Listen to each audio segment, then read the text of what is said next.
Greetings and welcome to the latest installment of Legal Bites, the official podcast of Cummings and Cummings Law, where we focus on helping businesses and their owners re-domesticate out of volatile legal and tax environments like New York to more predictable pro-entrepreneurship, pro-growth jurisdictions. Today, we are reviewing a recent report featured on Zero Hedge entitled Apollo Picks Austin Over New York as Wall Street's migration south continues, referring to the massive and ongoing transition of companies large and small out of New York and out of other states to states like Texas and Florida.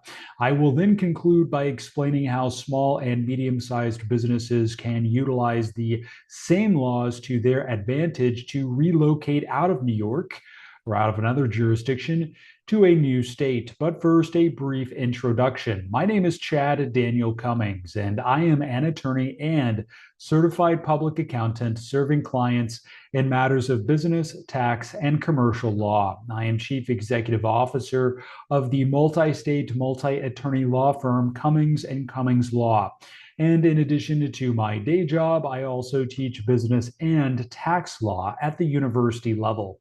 I hold 4 degrees, including 2 law degrees, as well as a bachelor's degree in accounting and a master's degree in taxation, in addition to 11 professional licenses and certifications covering accounting, tax, audit, and of course, the law. My firm website is www.cummings.law. Apollo Global Management manages approximately $1 trillion with the T dollars in assets globally. It is one of the largest alternative asset managers in the world. It has been headquartered in New York for its entire existence. CEO Mark Rowan evaluated Austin, Miami, Palm Beach, and Nashville as the location for Apollo's next headquarters, and he chose Austin, meaning most future hiring will occur there. All of that to say, Wall Street is leaving Wall Street. Apollo is not the first. Citadel, the hedge fund founded by Ken Griffin, relocated its headquarters from Chicago to Miami. Goldman Sachs has massively expanded in Dallas. JP Morgan has expanded across Texas with a massive complex in Plano, Texas, which, by the way, I used to work there. SpaceX is headquartered in Texas. ExxonMobil redomesticated to Texas from New Jersey. Dell Technologies redomesticated to Texas from Delaware. The Financial Times, which broke the Apollo story, described the decision as part of a broader trend reshaping the financial industry as taxes, regulatory overhead, and political uncertainty continue to mount in New York. Apollo has more than doubled its headcount since 2020 from under 2,000 to over 4,000 people. The company opened offices in Connecticut and Florida after COVID. New York remains the primary headquarters, at least for now, but the company has stated internally that most future growth will occur in Austin, Texas. When a firm tells its employees that the future is in the Lone Star State, the firm is telling its employees where to be if they desire to be part of the firm's future. Now, as we covered on several earlier episodes of Legal Bites, New York ranks in position number 50, that's 50 on the Tax Foundation's most recent state tax competitiveness index, dead last.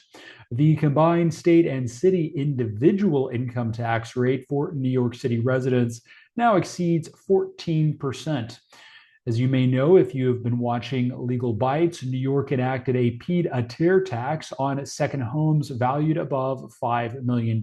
And Mayor Mamdani has described, or has been described by critics, I should say, as antagonistic towards business, and his support for higher taxes on high earners has been cited by executives and investors as a serious factor accelerating the departure of talent and capital.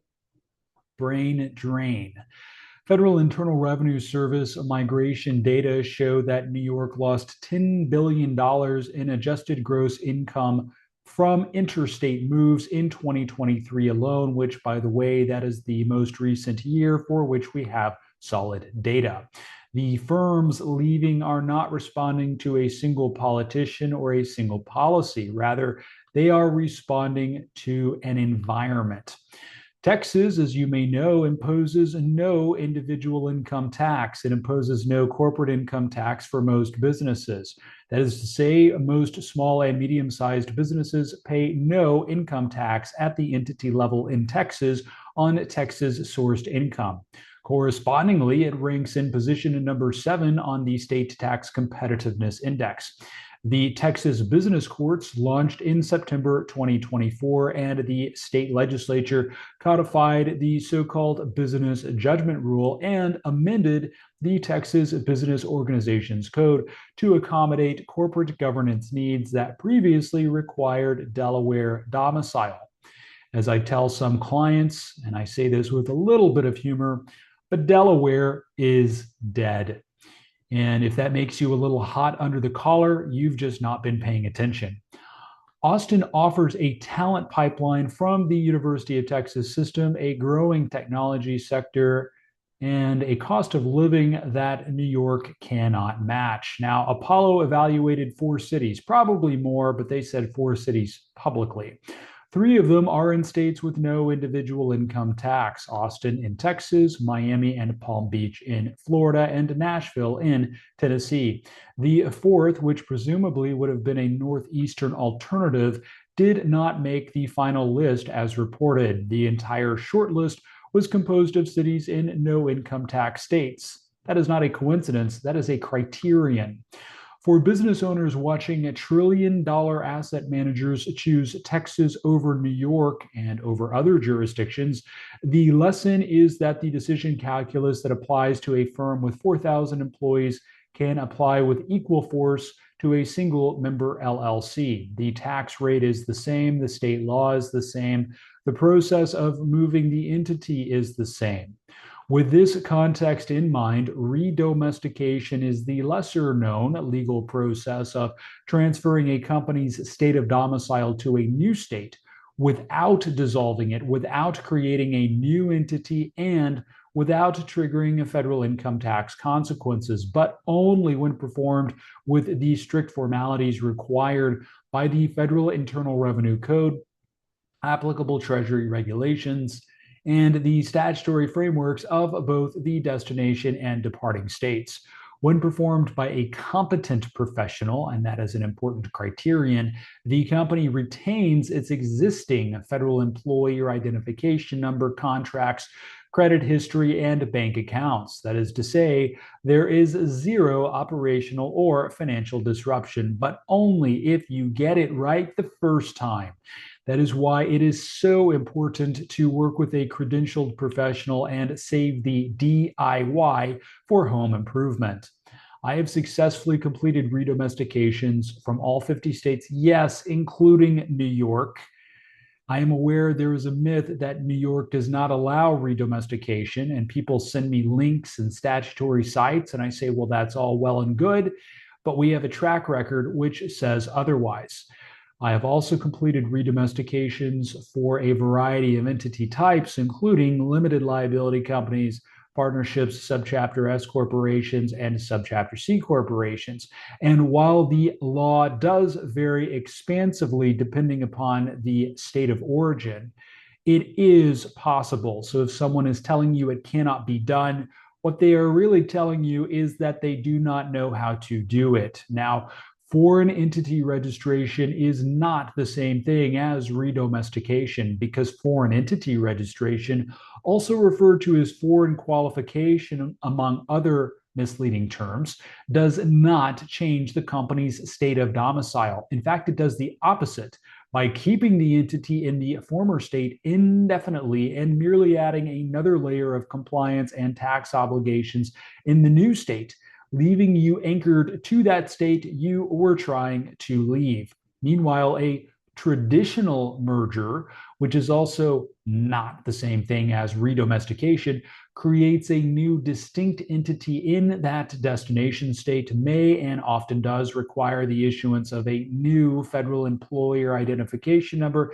and can trigger serious tax consequences, especially if you try to handle it yourself without the guidance of experienced counsel.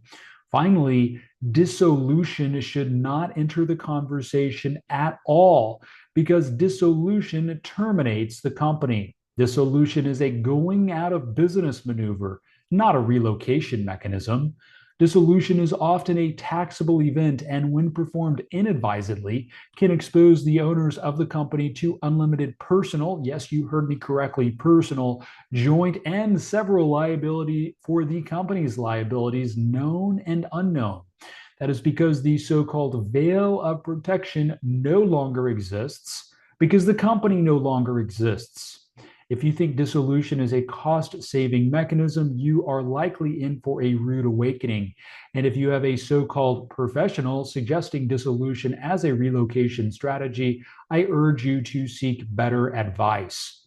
Redomestication, when paired with the change of personal residency and that is a very important a reduction or outright cessation of business operations in the former state can reduce or even eliminate state tax exposure there for the entity and its owners.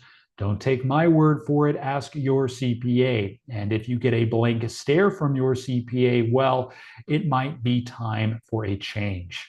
Now is the time to consider acting before the New York legislature in Albany considers changes to the law to hinder or even eliminate redomestication.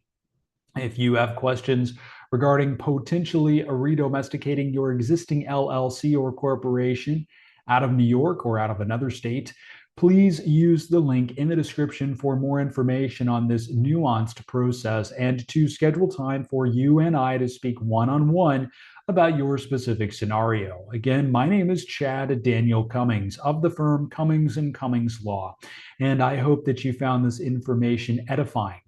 As always, the information in this presentation is necessarily general in nature and is not legal or tax advice, nor should it be construed as such, because that advice definitionally must be specific to a particular set of facts and circumstances.